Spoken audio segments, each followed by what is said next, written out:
أخي المشاهد، أختي المشاهدة، أهلا وسهلا بحضراتكم معنا في مستهل هذه الحلقة التاسعة ضمن سلسلة معضلة الصومال بين الشمال والجنوب. أطيب الأوقات أرجوها لكم، فابقوا معنا فضلا.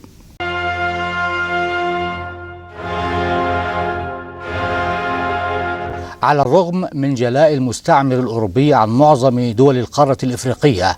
التي استعمرها لقرون عدة نظريا منذ القرن ال17 حتى قبيل القرن ال19، إلا هذا المستعمر ما زال حتى الآن يتحكم في معظم الملفات الهامة والأساسية والخاصة بدول مستعمراتها الإفريقية السابقة، مهما كلفهم هذا من جهود وحيل لإبقاء الأوضاع كما هي بالدول الإفريقية المغلوبة على أمرها، بعدما سلبت ثرواتها الطبيعية ونهبت خيراتها المتعددة بيد هذا المستعمر الغاشم. ولم يكتفي المستعمر للدول الإفريقية عند هذا الحد، بل سعى إلى هيمنة الجهل على مجتمعات تلك الدول وتفشي الأمراض بين فئات شعوبها، وتمكن الفقر من عامة الشعب. وليس هذا فقط، بل ساهم في عزل الشعوب الإفريقية عن بعضها البعض. ولم يسعى هذا المستعمر إلى تشييد بنية تحتية ولا لتعليم الكوادر الشبابية أي علم أو حرفة، وكل هذا ليضمن عدم ثورة هذا الإفريقي على مستعمره الأوروبي في يوم من الأيام. وتظل هذه الدول الإفريقية بشعوبها السمراء الوجه هكذا ذليلة ضعيفة وفقيرة بالرغم من خيراتها ومواردها الطبيعية الكثيرة، ومريضة بالرغم من أجسام أبنائها القوية، وجاهلة بالرغم من كمال العقول في رؤوسهم، وغير مكتفيا ذاتيا وجائع باستمرار بالرغم من التربة الخصبة والأراضي الزراعية الشاسعة التي تمتلكها بلادهم، ودوما عطشانون بالرغم من البحار والمحيطات والأنهار الكثيرة التي تمر عبر أراضيهم. هذا كان أثناء الاستعمار لبلادهم، ومع الأسف ما زالت الأوضاع المأساوية بمعظم الدول الإفريقية التي كانت مستعمرة في السابق لدول أوروبية تعاني، وهذا راجع لأن هذا المستعمر قتل فيهم العلم وحب تعلمه، وقتل فيهم العمل والابتكار والرغبة في التقدم والتطور، بل أكثر من ذلك بكثير. فلقد عمل هذا المستعمر على خلق التوتر المستمر فيما بين تلك الشعوب الإفريقية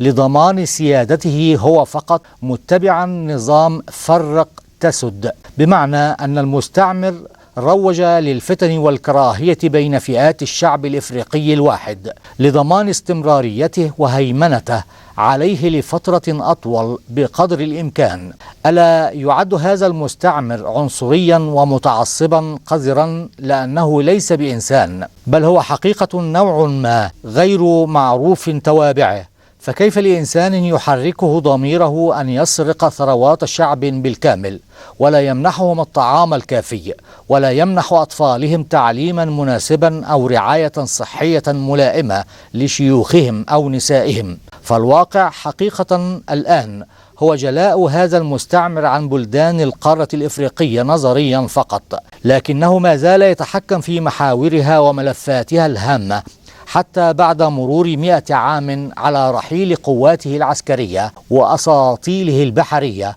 ومعداته القتالية المتعددة، ولكنه ما زال في حرب مع تلك الدول الإفريقية مستخدما حيله وخداعه لبسط سيطرته على تلك الدول. ولكن من الذي سمح لهذا المستعمر الصليبي بأن يتحكم في أقوات الشعوب الإفريقية إلى هذه الدرجة؟ فهو بدون أدنى شك هو هذا الإفريقي نفسه. فلقد سمح لهذا المستعمر بأن يهينه ويستعبده على الدوام وينهب ثرواته أمام عينه وفي وضح النهار. ألا يعد هذا الإفريقي الغباء بعينه، وهو الملام الأوحد في التقليل من شأنه ورضاه بالاستكانة والرضوخ أمام هذا المستعمر بصورة مستمرة وبدون توقف؟ والسؤال الذي يطرح نفسه هنا بإلحاح شديد: كيف تمكن هذا المستعمر من فرض سيطرته على عقولنا وأوطاننا؟ فإنكم يا أبناء إفريقيا ويا بنو جلدتي بعد تفكير عميق ستعلمون بأن العيب فيكم أنتم ولا أحد غيركم، وبتلك العيوب التي فينا هي التي انتهزها هذا المستعمر الغاشم لكي يستعبدكم وينهب خيرات بلادكم، ويكون الواصي على مصير أمتكم والمفوض الوحيد على أهم ملفات أوطانكم. فما هي إذن تلك الخصال الغير حميدة التي اكتشفها المستعمر فينا واتخذها منهاجا في المعاملة السيئة تجاه الشعوب الإفريقية؟ فمنها على سبيل المثال: أولا، عدم رضاء معظم الشعوب الإفريقية بأوطانهم والحياة القاسية إلى حد ما عليها، والتي عليها بالرغم من الثروات الطبيعية الكامنة في أراضيها الغنية، فتراهم يهاجرون إلى المجتمعات الأوروبية بحثا عن حياة أرغد وأسهل. ثانيا، عدم قبول نسبة كبيرة من الشعوب الإفريقية ذوي البشرة السمراء وسعيهم لتغييرها إلى اللون الأبيض مستخدمين كيماويات ودهانات مضرة. ثالثا، الميول إلى الكسب المادي السهل بدون تعب. رابعا، عدم القبول لبعض الأعمال لعدم مناسبتها لمكانتهم القبلية وليست الاجتماعية العلمية. خامسا، ضعف الانتماء والوطنية في قلوب نسبة كبيرة من الأفارقة، مع العلم بأن وطني لو شغلت بالخلد عنه نازعتني إليه في الخلد نفسي، لأن الوطن يمثل قطعة دافئة من الأرض التي ينتمي إليها الإنسان ويعيش فيها مراحل حياته المختلفة ضمن مجتمع فيه الناس وعاداتهم وتقاليدهم، لأنه يشاركهم البيئة الاجتماعية ذاتها. فالسعادة الحقيقية للإنسان تكمن في حرية وطنه. فكيف لنا نحن الأفارقة أن نرفض بشرتنا السمراء الجميلة، مع العلم بأن أبو البشر سيدنا آدم عليه السلام كان أسمر البشرة، ومع العلم أيضا بأن نبي الله نوح عليه السلام كان له من الأبناء 3 وكانت أسماءهم هي حام سام يافس، فالأول كان أسمر البشرة واستوطن وتناسل بالقارة الإفريقية، والثاني صاحب البشرة البيضاء استوطن وتناسل بالبلدان العربية، والآخر الثالث صاحب البشرة الحمراء تراه استوطن وتناسل بالقارة الأوروبية. فكيف لنا أن لا نحب سمار بشرتنا ونحن من نسل أحد أبناء نبي الله نوح عليه السلام؟ فهكذا كانت البداية لتناسل أبناء نبي الله نوح عليه السلام 3 المختلفين في لون البشرة. والشعوب الإفريقية لا يحق لها أن تكره لون بشرتها السمراء ولا طبيعة أراضيها القاسية، فيمكن للشعب الإفريقي بالعمل والجهد ترويض تلك الطبيعة القاسية. إذن حقا أحبها ولم يرضى بغيرها وطنا له. وأعتقد هنا بأننا اتفقنا جميعا على المساوئ الحقيقية للاستعمار، ويجب على جميع الشعوب الإفريقية التخلص من هيمنة المستعمرين بأي شكل من الأشكال، ونستعد لبداية عمل جديدة لرقي أوطاننا وتقدمها. وجمهورية الصوماليلاند مرتبطة ارتباطا وثيقا بالقارة الإفريقية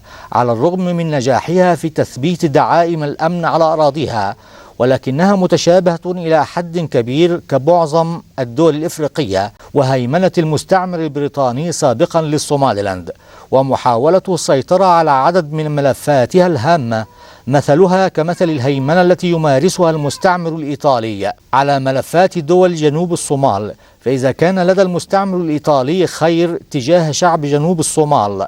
لوقف حائلا دون تردي الأوضاع الأمنية على أراضيهم، وأيضا إن كان لدى المستعمر البريطاني خيرا تجاه شعب الصوماليلاند لكانت أول دولة تعترف بجمهورية الصوماليلاند كدولة مستقلة وذات سيادة على أراضيها بالكامل، لأن كل من دول إيطاليا وبريطانيا هما الوحيدان اللذان يعرفان كل شيء عن دولتي جنوب الصومال ودولة جمهورية الصوماليلاند. بل تستطيع المملكة المتحدة البريطانية إقناع الأمم المتحدة ودول العالم أجمع بضرورة الاعتراف بالصوماليلاند كدولة وتكذيب ما تحاول دولة جنوب الصومال إشاعته بالمؤتمرات الدولية بأن الصوماليلاند إقليم تابع لدولة الصومال الفيدرالي سابقا، فلماذا لم تقم بريطانيا بتلك الخطوة الإنسانية تجاه الصوماليلاند؟ ولكن ببساطة شديدة هذا مخالف تماما لأخلاقها ومطامعها، وما تعانيه الصوماليلاند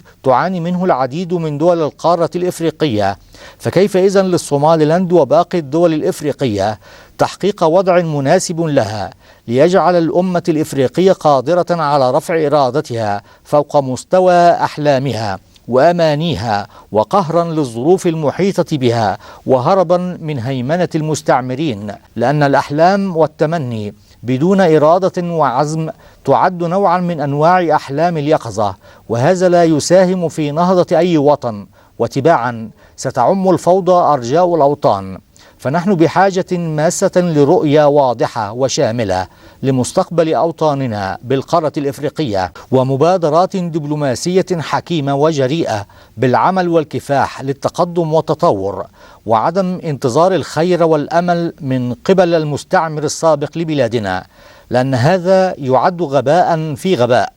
لأنه هو العدو الأول لاستقلالية بلادنا وتقدم القارة الإفريقية بكاملها، تلك القارة الإفريقية السمراء التي تتوسط قارات العالم القديم، وهي ثاني قارات العالم مساحة، إذ تبلغ مساحتها وحدها 30 مليون كيلو متر مربع، وتمتلك دول القارة الإفريقية البالغ عددها 54 دولة خصائصا مشتركة، غير أنها تختلف اختلافا بينا في المساحة وعدد السكان والموارد الاقتصادية. فدولة نيجيريا مثلا هي أكبر دولة إفريقية من حيث عدد السكان، إذ يبلغ تعداد سكانها 111.5 مليون نسمة، بينما يوجد عدد 7 دول إفريقية مستقلة في القارة الإفريقية لا يتجاوز تعداد سكانها 1,000,000 نسمة، مثل دولة سيشل البالغ تعداد السكان بها 77,000 نسمة. أما إجمالي تعداد السكان بالقارة الإفريقية فيصل إلى حوالي 783.5 مليون نسمة، كما يمثل الزنوج بالقارة الإفريقية حوالي 77% من إجمالي تعداد السكان بالقارة الإفريقية. يليهم المغول الذين يتركزون في مجموعة جزر واقعة في جنوب شرق القارة الإفريقية، والجنس القوقازي الذي يتركز في شمال القارة بين العرب والبربر في القرن الإفريقي، ثم جماعة الأقزام وهم السكان الأصليون للجنوب الإفريقي. كما أن عدد اللغات المستخدمة بالقارة الإفريقية عموما هي 6 لغات مختلفة، كما أن التعليم بالقارة الإفريقية يعد ضئيلا جدا، مما ساعد على تفشي الجهل بعدد كبير بدول القارة الإفريقية، حيث تصل نسبة الأمية بدولة موريشيوس 16% وبدولة زيمبابوي 12%. كما ساعدت النسب الكبيرة في الجهل والأمية بعدد من دول القارة الإفريقية إلى تفشي الأمراض الخطيرة مثل مرض الإيدز ومرض الإيبولا، اللذان أديا إلى مقتل مئات الآلاف من الشباب. كما أدى نزوح وهجرة الشباب الغير شرعية إلى خارج القارة إلى تأخر نهضة الدول الإفريقية عموما لعقود طويلة. ولكن كان من باب أولى أن تتخذ الدول الإفريقية عموما دولة رواندا مثالا يحتذى به على طريق النهضة والتقدم والبناء، فبعد أن تعرضت دولة رواندا إلى أعنف أعمال العنف والإبادة أودت بحياة 800,000 شخص بقبيلتي الهوتو والتوتسي، حيث بدأت أعمال العنف هذه في 7 من شهر إبريل من عام 1994 واستمرت حتى 15 من شهر يوليو من نفس العام، وتعرضت مئات الآلاف من النساء والفتيات للاغتصاب، وقتل ما يقرب من 75% من إجمالي تعداد قبيلة التوتسي. والسبب الرئيسي لاندلاع تلك المجازر بدولة رواندا هي الفتنة التي قام بزرعها مستعمر رواندا الأجنبي سابقا، حيث قام بالوقيعة بين القبيلتين الهوتو والتوتسي، وقال لهم بأن أبناء قبيلة التوتسي ليسوا من سكان رواندا الأصليين ولا يحق لهم رئاسة الحكومة، ولكن عقب تلك المجازر والإبادة الجماعية ب20 عاما فقط، حيث لقي رجال الوطن حتفهم بتلك الحرب الأهلية، استطاعت النساء وقلة من الرجال الأوفياء تحقيق الأمن والاستقرار بدولة رواندا والنهوض بها بكافة الأصعدة والنمو، حتى أصبحت رواندا الآن دولة بالقارة الإفريقية تمتلك أعلى اقتصاد على مستوى دول القارة جميعهم، بل أصبحت رواندا دولة أوروبية صناعية داخل القارة الإفريقية. وفي الجهة الأخرى من القارة الإفريقية ترى أن دولة جمهورية الصوماليلاند نجحت إلى حد كبير في تطوير وطنها والحفاظ على أمن وسلامة مواطنيها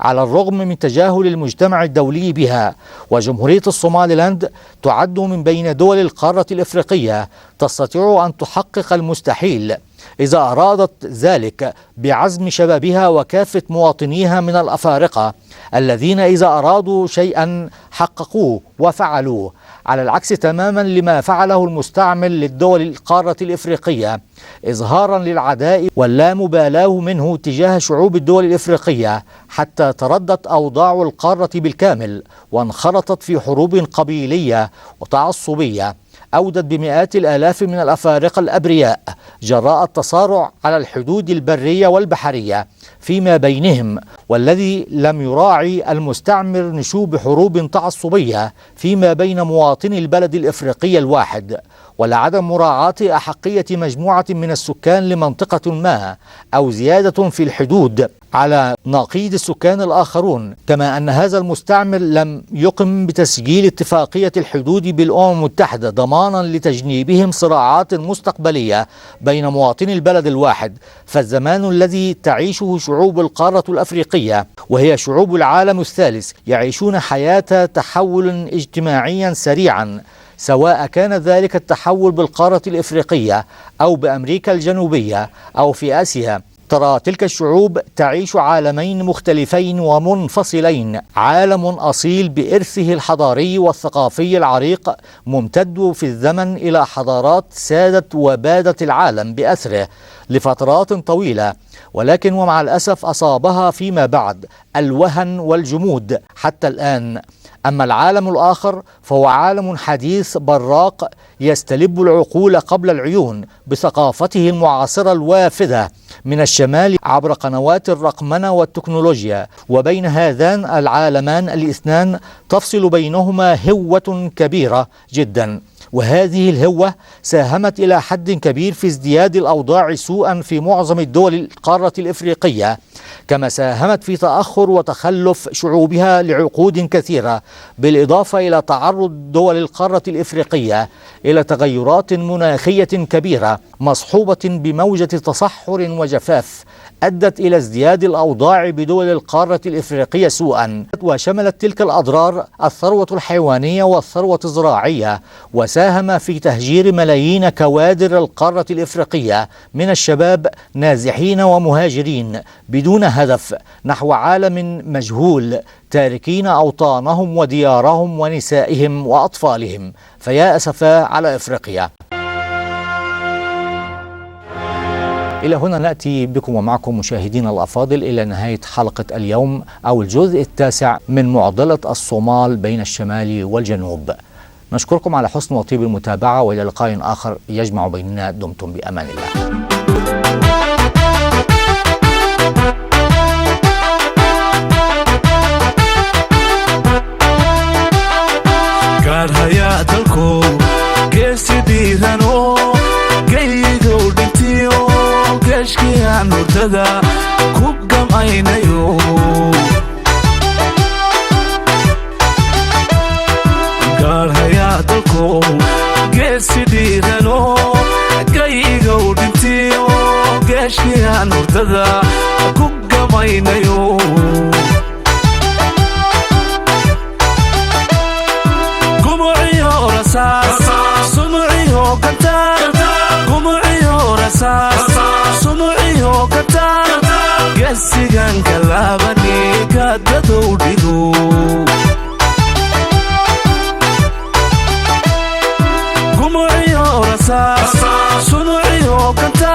كسار